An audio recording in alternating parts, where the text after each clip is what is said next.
وَمَن يُضْلِلِ اللَّهُ فَمَا لَهُ مِنْ هَادٍ، اور جس کو گمراہ کر دے اللہ تعالیٰ. وَمَن يُضْلِلِ اللَّهُ، يُضْلِلِ فعل، اللہ فاعل، اور یہ من مفعول مقدم، جسے بھی گمراہ کر دے اللہ تعالیٰ، فما لہ من ہاد، نہیں اس کے لیے کوئی بھی ہدایت دینے والا. اللہ گمراہ کر دے، کوئی دنیا کی طاقت اس کو ہدایت نہیں دے سکتی. آسمانوں کے سارے فرشتے آ جائیں، قبروں کے مردے آ جائیں، دنیا کا ذرہ ذرہ کھڑا ہو جائے اس کو سمجھانے کے لیے، ہدایت نہیں دے سکیں. اللہ کی مہر لگ گئی، کوئی طاقت اس کو توڑ نہیں سکے گی. وَمَن يُضْلِلِ اللَّهُ، جس کو گمراہ کر دے اللہ تعالیٰ، فما لہ من ہاد، کوئی اس کے لیے ہدایت دینے والا نہیں ہے. تو اللہ گمراہ کرتا ہے، یعنی گمراہ کرنا یا ہدایت دینا اس کے ارادے کے تحت، مشیت کے تحت ہے. ہدایت دیتا ہے اور ہدایت اس کو پسند ہے، گمراہ کرتا ہے، گمراہی اس کو ناپسند ہے، مگر دونوں کام اس کے ارادے اور مشیت کے ساتھ. کوئی گمراہ ہوتا ہے تو اللہ کی مشیت سے، اس کے ارادے سے، اور کوئی ہدایت پاتا ہے تو اللہ کی مشیت اس کے ارادے سے. مگر ہدایت اللہ کا پسندیدہ عمل ہے اور گمراہی اللہ تعالیٰ کا ناپسندیدہ عمل. تو اللہ کسی کو ہدایت کیوں دیتا اور کسی کو گمراہ کیوں کرتا ہے؟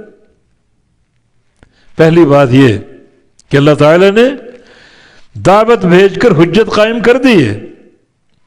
یہ نیکی کا راستہ، یہ برائی کا راستہ، انبیاء کی دعوت موجود ہے، کوئی تم پر پکڑ اور پابندی نہیں ہے.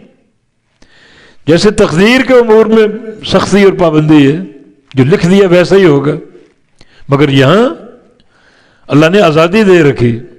یہ راستہ جنت کا، یہ راستہ جہنم کا،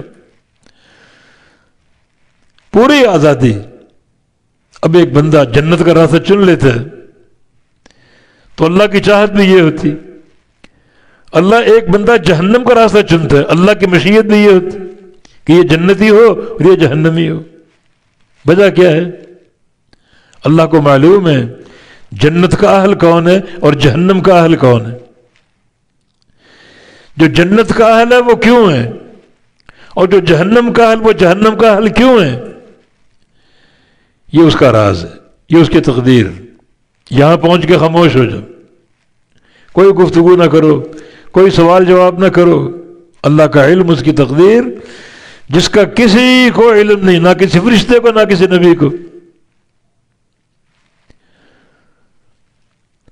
اس معنی میں اللہ تعالیٰ کی طرف گمراہی منسوب کی گئی. وَمَن يُضْلِلِ اللَّهُ، اور جس کو گمراہ کر دے اللہ تعالیٰ، فما لہ من ہاد، نہیں اس کے لیے کوئی بھی ہدایت دینے والا.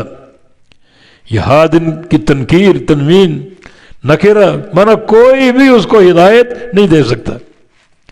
وَمَن يَهْدِ اللَّهُ، اور جس کو ہدایت دے اللہ تعالیٰ، فما لہ من مضل، اس کے لیے کوئی گمراہ کرنے والا نہیں. اللہ دل پر مہر لگا دے، کوئی توڑنے والا نہیں.